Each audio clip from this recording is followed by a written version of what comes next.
Privilegio poder en esta mañana, en este día santo, compartir la palabra de Dios. Yo sé que algunos ya me conocen, han ido por allá al sur y me conocen un poco.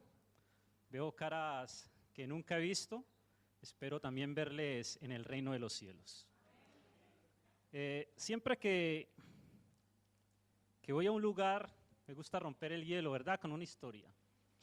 Pero antes de eso, mi nombre es Andrés Valdés, soy anciano de la Iglesia del Sur. Mi profesión soy pintor automotriz, chapista. Y también Jesús tuvo una profesión, ¿verdad? ¿Cuál era? Carpintero.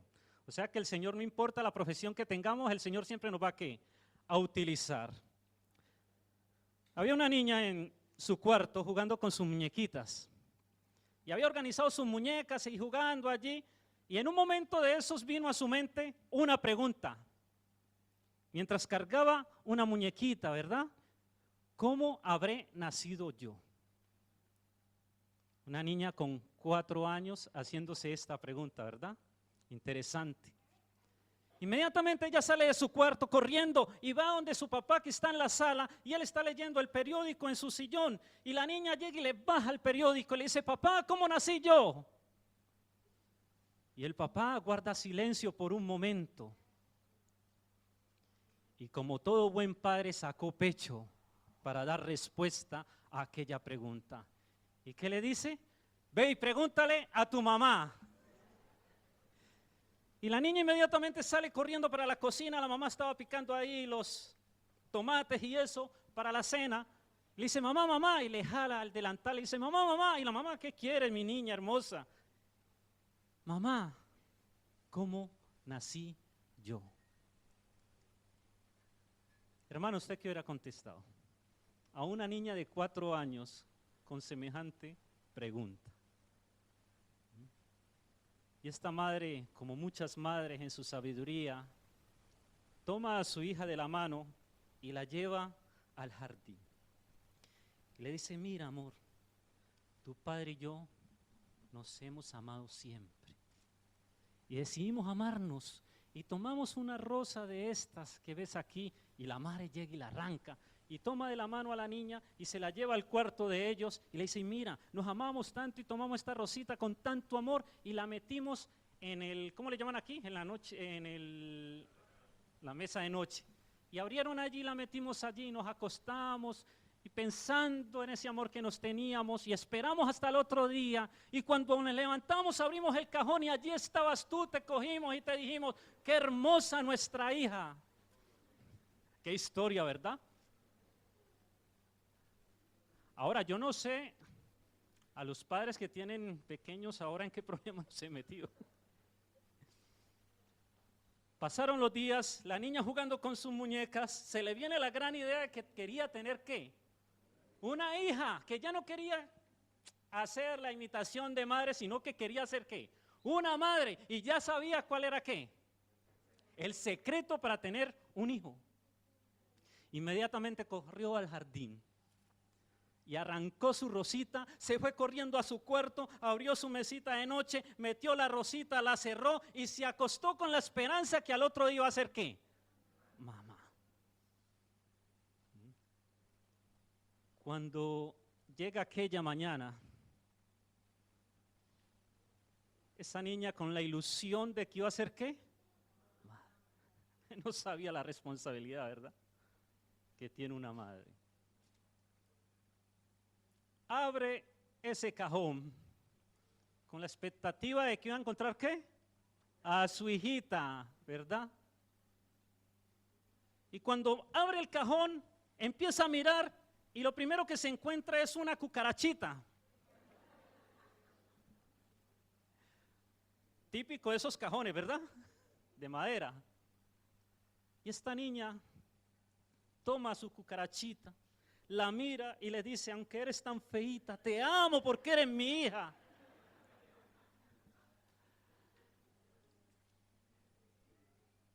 El pecado nos hace ver así ante Dios.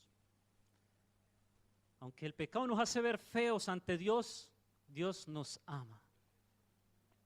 Y no importa esa naturaleza pecaminosa que tenemos, Él ha trazado un plan de salvación para redimirnos. Y dentro de ese plan quiere que nosotros participemos. Vamos a ubicarnos en el estudio para esta mañana entre Hechos capítulo 11 y el capítulo 12.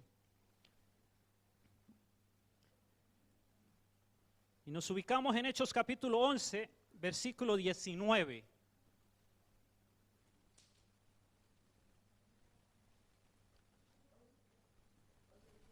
11 y 19.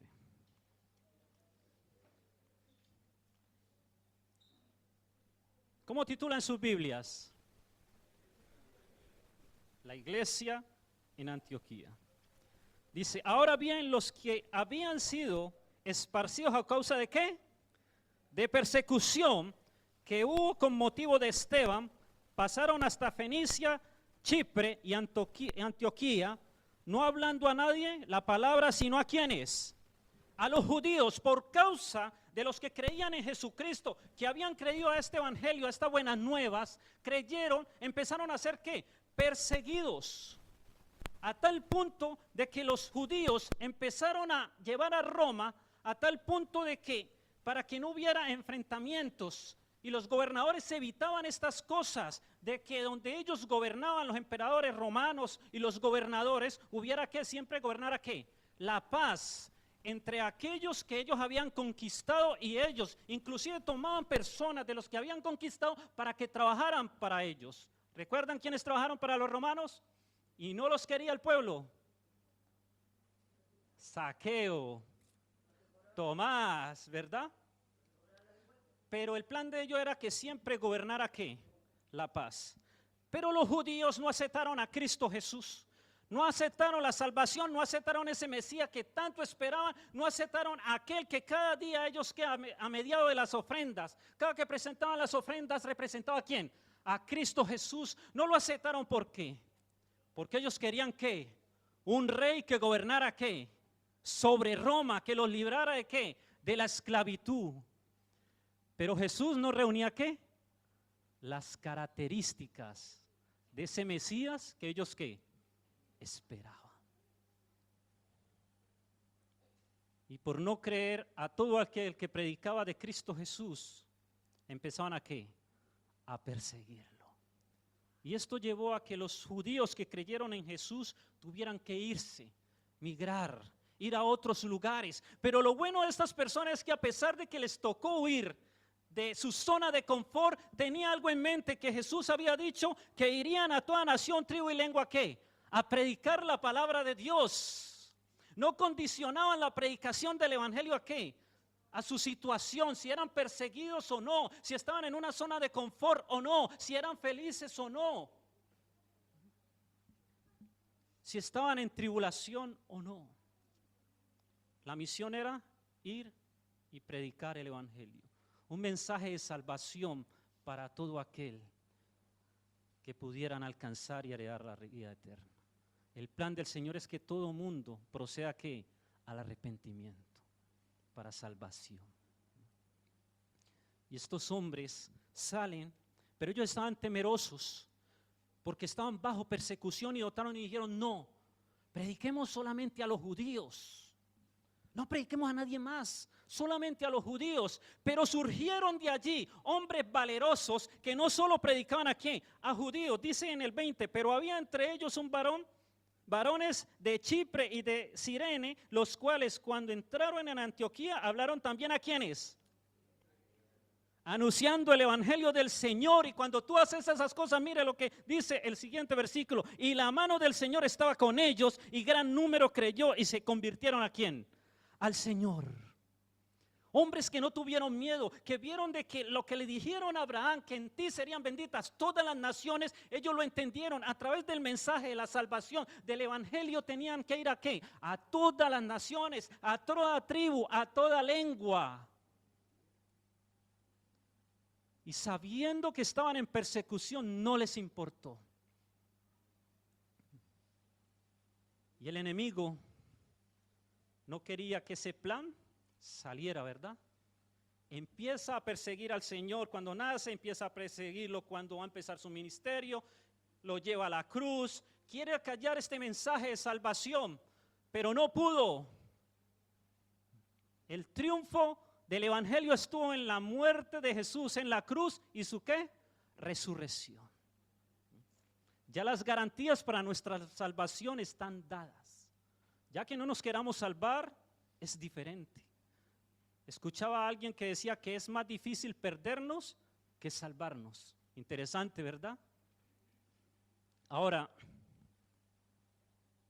a pesar de que eran perseguidos, empezaron a predicar y muchos empezaron a agregarse a la iglesia. El Señor agregaba a la iglesia a los que habían de ser ¿qué? Salvos. Y estas cosas, estos rumores empezaron a llegar ¿a dónde? A Jerusalén. Y empezaron a decir, mira, en Antioquía se están convirtiendo ¿quiénes? Judíos que no creían, y ahorita los gentiles, los griegos se están convirtiendo. Esto hay que ir a ver si es verdad. Esto hay que comprobarlo, si el evangelio está siendo tan eficaz como nos están contando. ¿Y a quién mandaron? A Bernabé, un hombre piadoso, lleno del Espíritu Santo, ¿verdad? Para que fuera a ver las maravillas de ¿quién? De Dios. Tenían que mandar un hombre que tuviera una fe genuina, que fuera sin temor, no como los espías, recuerdan, que vienen a traer malos informes. Él no fue a ver si ellos estaban predicando en medio de una persecución severa, no. Él fue a ver si realmente esa palabra estaba teniendo efecto en los gentiles. Y lo comprobó así, se llenó ¿de qué? De gozo. Y él dijo, wow, yo tengo que contarle esto a Saulo. ¿Quién es Saulo? A Pablo. Y yo me imagino Bernabé pensando, wow, ¿qué haría yo si me traigo a Saulo para acá? ¿Qué grandes cosas haríamos? La sabiduría que tiene Saulo, las especialidades. Es un fariseo, conoce la ley, conoce estas cosas, pero él ya sabe cómo encaminar estas cosas hacia quiénes, hacia los gentiles, hacia el mismo judío, cómo mostrar de que Cristo era la sombra de lo que ellos estaban guardando a través de los sacrificios. Y entonces viene el Bernabé y dice, no, yo me voy ¿para dónde? Para Jerusalén, porque esto no se puede quedar en silencio, hay que contarlo. Por eso, hermanos, cuando nos piden dar testimonios, contemos de las maravillas que Dios hace, porque eso anima a los hermanos de que ve que el Espíritu de Dios se está moviendo ¿dónde? En el pueblo de Dios. Y muchas veces Dios hace grandes cosas en nuestras vidas. ¿Y qué hacemos? Callamos. Pero Dios nos mandó ¿a qué? A hablar, a predicar, a confesar su nombre, ¿verdad? Y fueron allí y se quedaron por un año predicando el evangelio. ¿En dónde? En Antioquía, donde se llama por primera vez cristiano. ¿A quiénes? A los que creían en Cristo Jesús. Fueron llamados por primera vez cristianos y se quedaron allí un año. ¿Para qué se quedaron allí un año? ¿Para qué? Para confirmar a aquellos nuevos creyentes que estaban llegando ¿dónde? A la iglesia. Por eso cuando una persona se bautiza, el plan no es de que se bautice y ya no, los hermanos, cada departamento de la iglesia, cada laico, ¿verdad? Debe confirmar a ese hermano, debe ayudarle en este proceso de transformación y de santificación. Confirmar a los recién bautizados. Cuando nosotros no prestamos atención a estas cosas, los recién bautizados que no son confirmados, que no seguimos prestándole atención, estudio, cariño, amor, ¿verdad? ¿Qué pasa con ellos cuando los descuidamos? Se van. Entonces, Bernabé y Saulo entendían que debían ir a confirmar la fe de estas personas. Pero en aquel tiempo, mientras en un lugar estaba creciendo la iglesia, por la predicación del evangelio, por este mensaje de salvación, en otro lugar estaban sucediendo cosas que eran tristes para la iglesia. Llega Herodes y se para y toma ¿a quién? A Jacobo. ¿Y qué hizo con él? Lo mata. ¿Y esto agradó a quién? A los judíos que no creían en Jesús. ¿Por qué agradó tanto? Porque Jacob estaba en el círculo más cercano ¿de quién? De Jesús. Juan estaba en el círculo más cercano de Jesús. Pedro estaba en el círculo más cercano de Jesús. Y si empezaba a matar a esos líderes, ¿qué iba a pasar con la iglesia? ¿Iba a qué? A desaparecer. Y entonces Herodes traza el plan de empezar a coger a los cristianos para maltratarles. ¿Te gusta que te maltraten? No, ¿verdad? Pero muchas veces nos maltratan por causa del evangelio. Y este Herodes, porque hubieron 3 Herodes. ¿Recuerdan cuáles fueron los 3 Herodes? Herodes el Grande, que mandó a matar a ¿quiénes? A los niños, ¿verdad? En los tiempos de Jesús. Después viene Herodes Antipas, que es el que mata a Juan el Bautista. Y este es el último, bueno, el otro Herodes, digamos el tercer Herodes, Agripa, creo que es el nombre, no sé si lo estoy pronunciando bien. Pues ese estaba persiguiendo a los judíos, a los cristianos, para congraciarse con los judíos, porque él era el gobernador y él sabía que si mataba a los cristianos, ¿quiénes iban a estar a favor de él? Los judíos que no creían en Cristo, y esto le ayudaba a él para sus propósitos, ¿qué? Políticos, tener de parte de él a ¿quiénes? A los judíos, porque él sabía que el cristianismo iba a traer ¿qué? División, iba a traer problemas, y él como gobernador iba a ser llamado a ¿qué? Mira, ¿qué está pasando? Y él por congraciarse con los judíos empieza a perseguir a Cristo Jesús. ¿Cuál era el plan de él? Exterminarlos para adquirir un poder político más firme, que cuando necesitara apoyo, los judíos lo apoyaran. Y dice el versículo 3 del capítulo 12, y viendo que esto había agradado a los judíos, procedió también a ¿qué? A prender a Pedro. ¿Era entonces los días de qué?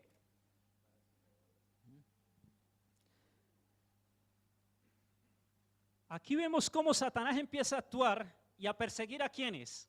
A los líderes que los cristianos en ese tiempo veían como ese mirar, que estuvieron, caminaron, conocieron y hablaron ¿con quién? Con Cristo Jesús, que tenían los mejores testimonios, que lo que hablaban era más verídico, que no se lo habían contado, sino que lo habían ¿qué? Vivido. Y al matar a estas personas, el cristianismo se iba ¿qué? A debilitar, y posteriormente se iba ¿qué? A desaparecer.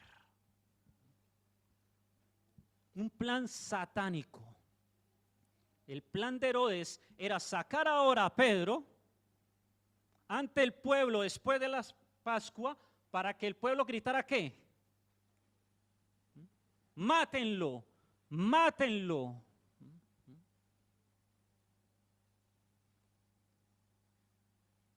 Y hay algo interesante en la escena, porque yo vengo de Colombia. Ustedes saben que es un país, bueno, ahora no está tan peligroso, pero era un país muy peligroso. Pero cuando yo leo la historia de que Herodes manda a 16 personas a que custodien ¿a quién? A Pedro. ¿Cuál era el temor que tenía Herodes? A ver, yo digo que con par soldados era sido ¿qué? Suficiente, pero manda a 16 soldados para que custodien ¿a quién? A Pedro. Y eso brindaba las garantías para la Roma de que Pedro no se iba a escapar y no se iba a seguir predicando ¿qué? El evangelio. Pero los planes de Dios eran diferentes. El plan de Herodes era matar a Pedro ante el público, ante los judíos, para agraciarse con ellos, pues Dios tenía otro plan. Y muchas veces, querido hermano, no importa las circunstancias de la vida. No importa cuántos soldados, demonios coloque el enemigo para que te custodien. Si Dios tiene un plan contigo, ¿lo va a qué? A cumplir. No importa, mi hermano. Aunque las cosas muchas veces se vean turbias, si Dios está con nosotros, ¿quién contra nosotros? Y hay algo especial que me llama la atención, y es de que cuando los cristianos se dan cuenta que Pedro había sido o tomado preso, ¿Qué hicieron los cristianos? ¿Qué hizo la iglesia? ¿Qué empezaron a hacer? Orar sin cesar, esas oraciones fervientes que te arrodillan, Señor, libra a Pedro, y estaban angustiados. Y mira lo que dice el Espíritu de profecía, interesante, lo que sentían esos cristianos cuando tomaron a Pedro. Y cómo muchas veces nosotros podemos desenfocar nuestra mirada y pensar de una forma errónea. Pero es natural, somos humanos, ¿verdad?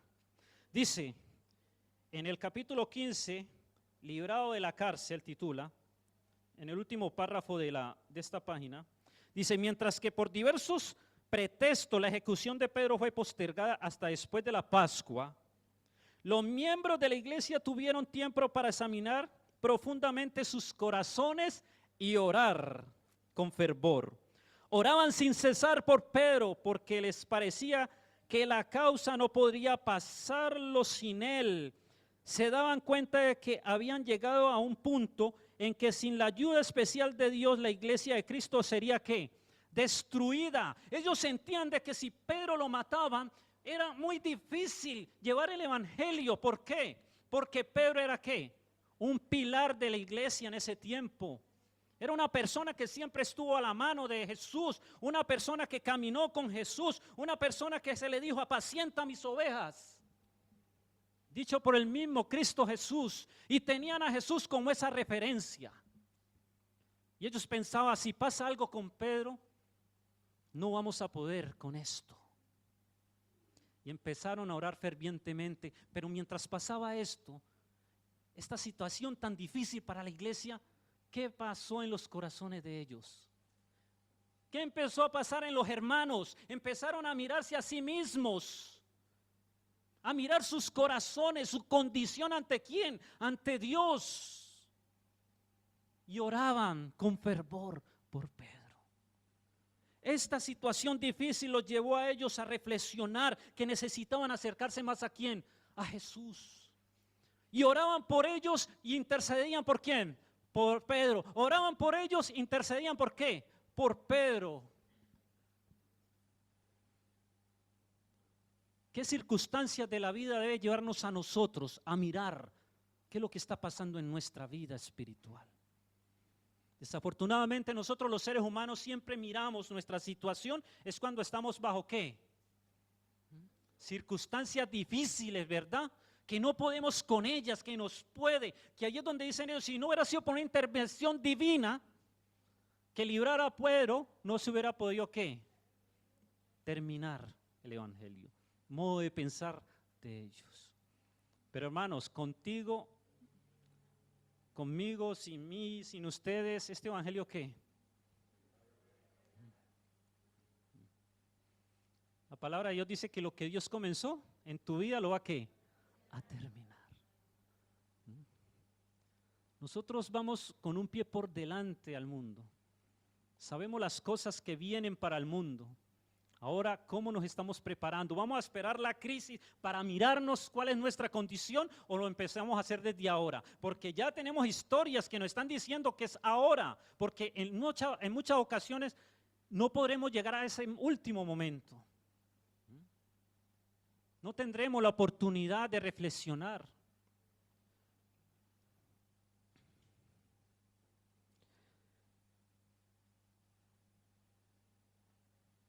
En el versículo 6 dice, del versículo 12, y cuando Herodes le iba a sacar aquella misma noche, estaba Pedro durmiendo entre ¿cuántos? 2 soldados, sujeto con ¿cuántas cadenas? 2 cadenas, y los guardas delante de la puerta custodiaban la cárcel. Como yo les decía, yo en Colombia no he visto que cojan una persona y le metan como tanto cuidado como para custodiarlo. ¿Cuál era el temor de Satanás que tenía con Pedro? Y cuando yo miraba esto, se me vino a la mente, wow, ahora entiendo algo. ¿Recuerdan cuando fueron a coger a Jesús? Que lo traicionó su amigo. ¿Y qué hizo Pedro? Sacó la espada y le iba a bajar la oreja, ¿no? Ya sabemos que le iba a bajar, ¿no? Sino que Malcolm con su entrenamiento de soldado esquivó y se le llevó la orejita. Ahora yo entiendo por qué Jesús tuvo que hacer ese gran milagro de hacer o poner esa oreja en su lugar otra vez. ¿Por qué creen ustedes, hermanos?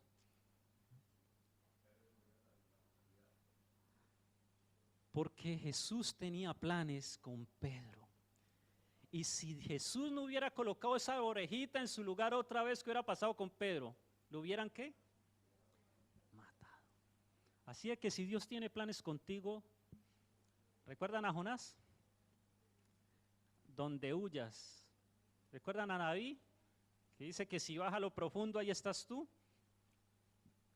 Si Dios tiene planes contigo, no importa lo que hagas, no importa lo que hagas, los designios del Señor se van a cumplir en ti. Esa misma noche lo iba a sacar Herodes, ¿verdad? Para ganar visualizaciones, como decimos hoy en día, para ganar likes, para ganar seguidores, ¿verdad? Para que el pueblo decidiera matarle. Pero como Dios tenía sus planes, ¿qué hizo? Habían 4 guardias en cada vigilia, custodiándole. Y dice que habían 3 puertas, lo dice el Espíritu Profecía. O sea que la salida de Pedro era imposible para el ser humano. A no ser que todo el pueblo se uniera y se metieran allí a esa prisión y lo sacaran. Pero era imposible porque sabemos cómo actuaban los romanos, ¿no? Eso era de respetar, eran sanguinarios. O sea que ir a atacar a un romano era ser un suicida, ¿verdad? Y los hermanos sabían esto y sabían que solo la intervención de Dios podría librarlo. Pero Satanás, ¿qué hizo? Le puso cadenas, le puso guardias para que no escapase, para que no avanzara, para que no predicara el evangelio que se le había otorgado, para llevar a las naciones. Y muchas veces Satanás viene a nuestras vidas a colocar ¿qué? Cadenas para que no ¿qué? Avancemos, para que no cumplamos el propósito de Dios. Y podría agregar, humanos somos, que muchas veces las cadenas nos las colocamos nosotros mismos.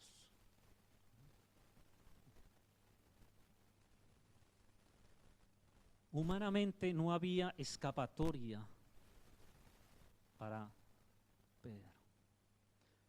Humanamente, hermanos, puede ser que haya hogares que humanamente se vean imposibles de reconciliar. Humanamente, hermanos, es posible de que hay jovencitos hundidos en las drogas, imposible de sacar de allí. Es imposible sacar la enemistad entre familiares, hermanos, tíos, padres que no se hablan con sus hijos. Muchas veces lo vemos imposible, pero Dios tiene el poder para hacer de lo imposible algo posible, ¿verdad? Siempre Satanás va a traer sus cadenas. Pero en medio de este evento, hermanos, en aquella noche, ya la última noche de Pedro, me llama algo la atención de que el Pedro estaba encadenado a 2 ¿qué? Guardias, a 2 soldados. O sea que si jalaba esta mano, el soldado ¿qué? Si se quedaba dormido, de una se despertaba, ¿verdad? Si se quedaba dormido, porque debían cuidarlo, porque si se escapaba, ¿qué había dicho Herodes? Si él se escapa, ustedes se van a ¿qué? A morir. Porque el propósito de él era sacar a Pedro para que fuera muerto al público. La pregunta es, ¿qué cadenas estamos cargando hoy? Y para que esas cadenas caigan, mis apreciados hermanos, tiene que pasar algo interesante en nuestras vidas. La historia nos muestra que Pedro estaba allí, que yo me pregunto mientras estudiaba la escena, mientras analizaba el tema, dice que Pedro estaba durmiendo y yo decía, wow, a mí me dicen que mañana me van a... Yo no sé si pueda dormir. ¿Usted qué haría, hermano? ¿Usted dormiría? Pero dice que Pedro estaba ¿qué? durmiendo. Podríamos tener dos posiciones ante eso. Pedro ya sabía lo que había pasado con quién, con Jacobo. Y él podría pensar que su fin estaba también, ¿qué? Cerca. Otra posición, o la fe de Pedro era muy grande y estaba esperando un milagro, o si no venía el milagro, él tenía la esperanza en que la posterior resurrección iba ¿a qué? A despertar. Otra posición más. A mí con que me digan, mire, a mí hace poco me operaron una pierna. Y yo esa última noche yo caí no podía dormir porque yo para los médicos y para ir al dentista es ya por las últimas. Yo le tengo pavor a los hospitales y a los odontólogos. Yo digo que si la persecución me tiene que venir por ahí, yo le tengo miedo a eso. A pesar de que yo sé que me van a aliviar, de que me van a ayudar a, ¿verdad? Pero le tengo miedo. Pero este tipo estaba durmiendo tranquilito como si nada. Y Dios en su intervención manda ¿a quién? A un ángel, ¿para qué? Le toque. Y cuando le toca, ¿qué pasó con Pedro? Sus cadenas inmediatamente ¿qué? Cayeron de sus manos, porque para que las cadenas de nuestra vida tengan que caer, esas cadenas espirituales que trae Satanás, tiene que haber una intervención ¿qué? Divina. Si no te toca los mensajeros de Dios, si no te toca Dios, si no te toca el Espíritu Santo, si no te toca Jesús, no vas a poder librarte de las cadenas. Entonces ahora tengo que pensar, ¿por qué Dios libró a Pedro? Porque su fe estaba basada ¿en qué? En su Salvador. Él sabía que ese hombre con que él había caminado había hecho grandes milagros, sanado a los paralíticos, a los sordos, a los mudos, a los ciegos, curando leprosos. Y no solo allí vio resucitar muertos, no solo ahí ver a su Salvador en la cruz y par días después verlo ¿qué? Resucitado. Su fe estaba fundamentada en las garantías de ¿qué?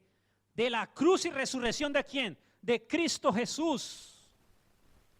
Por eso Pablo dice por ahí en una de sus cartas que ni la muerte, ni nada, ni potestades nos van a apartar ¿de quién? De Cristo Jesús. Se atreve a decir incluso que la muerte para él era ¿qué? Ganancia. Salomón, ¿qué decía de la vida? Vanidad de vanidades. Pero si queremos tener una transformación en nuestra vida, de que esas cadenas caigan, debemos vivir una experiencia con Cristo Jesús.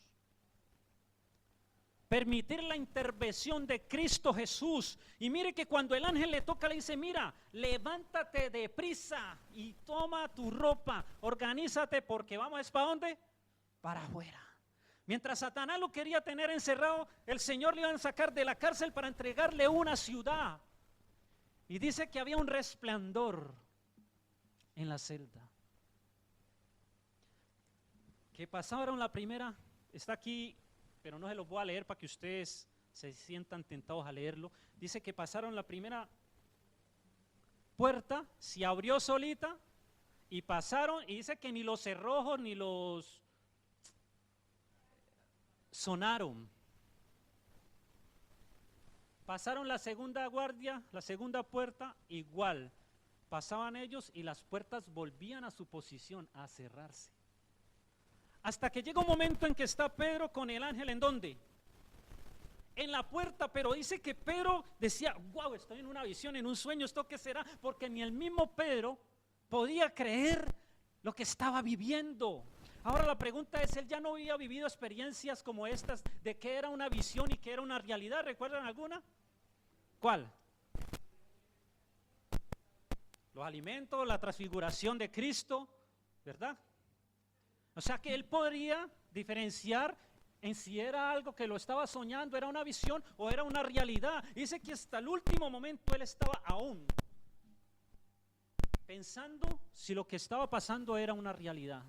Y dice allí que cuando el ángel lo saca a la última puerta de hierro, pasa en la calle y va con él digamos una cuadra o pasa la calle, y dice que el ángel cumplía ya su misión, se apartó ¿de quién? De él. ¿Por qué Dios hace estas cosas con unos y con otros no? Porque ¿a quién mataron? A Jacobo. ¿Pero por qué Dios decide librarlo a él? Y son cosas que nosotros como seres humanos nos preguntamos, cuestionamos, tratamos de buscarle el análisis humano, pero tenemos que tener en cuenta que en la soberanía de Dios, Él hace estas cosas. Y todo tiene un propósito, porque cuando Esteban estaba siendo apedreado, dice que muchos de los que estaban allí creyeron por el testimonio que él dio en sus últimos minutos de vida.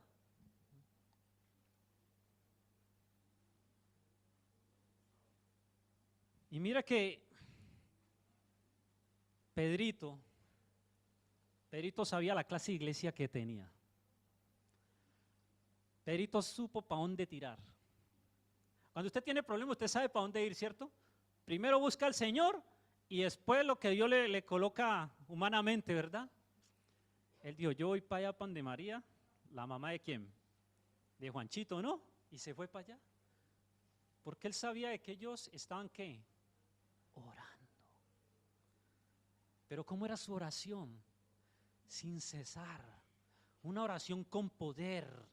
Esa oración, como vimos ahorita, que los llevó este momento a mirarse a ellos mismos y colocarse en paz ¿con quién? Con Dios. Porque cuando tú te pones en paz con Dios, empiezas a orar más fervientemente, porque le has dicho, Señor, he pecado, coloco estos pecados ante ti, oh Señor, líbrame, sálvame, límpiame. Te hago esta humilde oración. Y cuando te sientes perdonados, empiezas a sentir que tu oración es escuchada. Pero cuando oras que te sientas pecador, ¿tú qué empiezas a sentir? ¿No sientes esas cosas? Como cuando sabes que estás haciendo mal, que no te has como organizado con Dios y oras, pero al final sientes, yo en esta situación como que no, ¿verdad? Pero el pueblo supo qué hacer, mirar sus corazones para poder interceder. Pero muchas veces, hermano, nosotros queremos que el hermano cambie sin nosotros haber cambiado. Muchas veces cuando se predica pensamos, aquí no pasa, esa predica es para Julano, pero nunca decimos, es para mí. Y mire que hay algo interesante en ese tiempo. Ellos estaban reunidos ¿en dónde? En sus casas orando. Estaban en los grupos pequeños.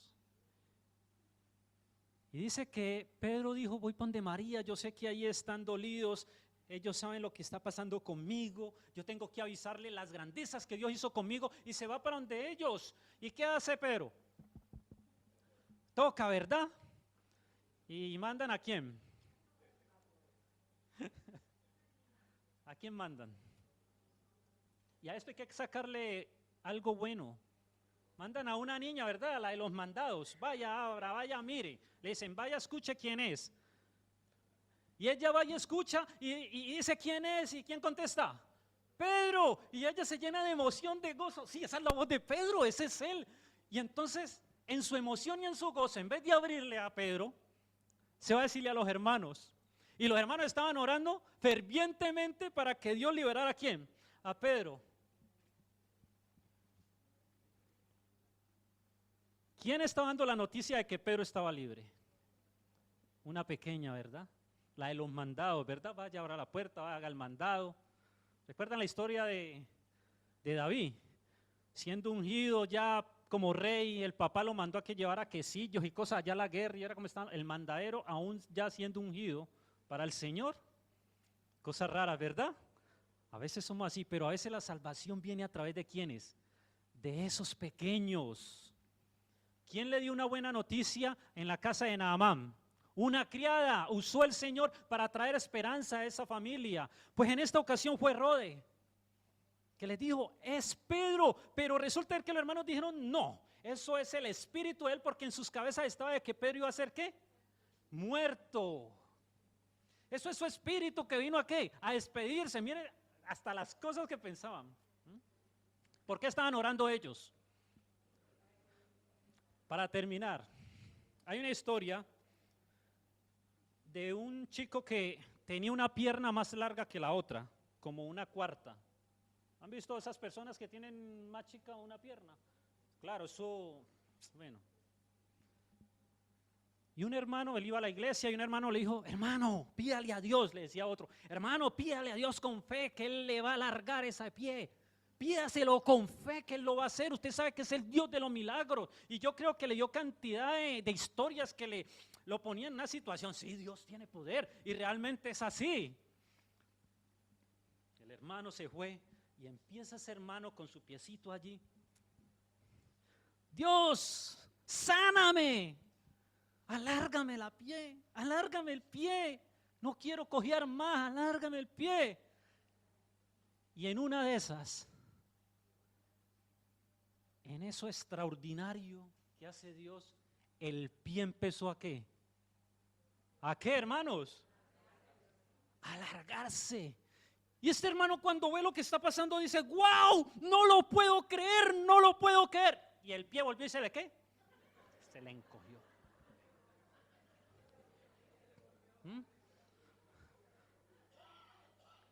Nos reímos de la historia, pero somos tal cual.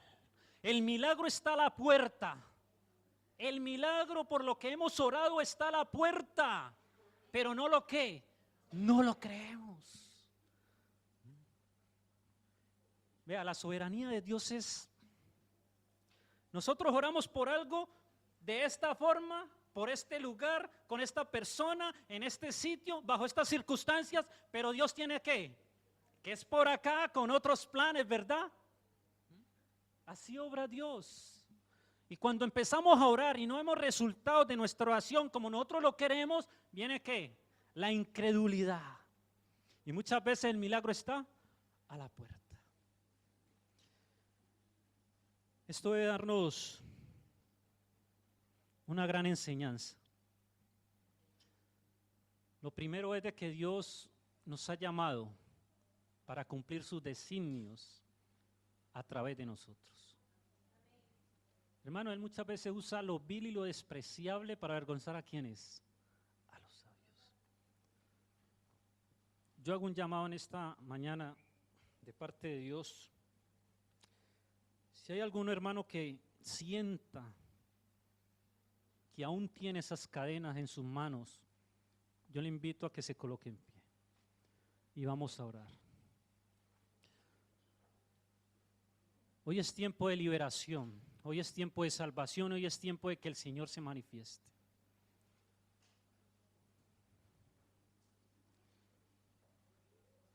Y hay la gran diferencia, hermanos, váyase con esto que voy a decir.